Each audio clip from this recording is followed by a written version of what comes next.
শুরু করছি মহান আল্লাহ তাআলার নামে, যিনি পরম করুণাময় এবং অসীম দয়ালু।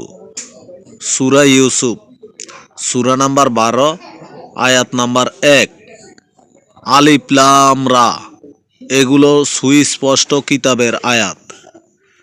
2, নিশ্চয়ই আমি একে আরবি কোরআন রূপে নাজিল করেছি, যাতে তোমরা বুঝতে পারো। 3, আমি তোমার নিকট সুন্দরতম কাহিনী বর্ণনা করছি। এ কোরআন আমার ওহী হিসাবে তোমার কাছে প্রেরণ করার মাধ্যমে, যদিও তুমি এর পূর্বে অবহিতদের অন্তর্ভুক্ত ছিলে।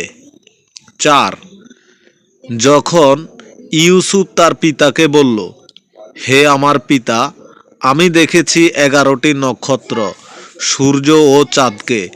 আমি দেখেছি তাদেরকে আমার প্রতি সিজদা অবনত অবস্থায়। 5, সে বলল, হে আমার পুত্র, তুমি তোমার ভাইদের নিকট তোমার স্বপ্নের বর্ণনা দিও না, তাহলে তারা তোমার বিরুদ্ধে গভীর ষড়যন্ত্র করবে।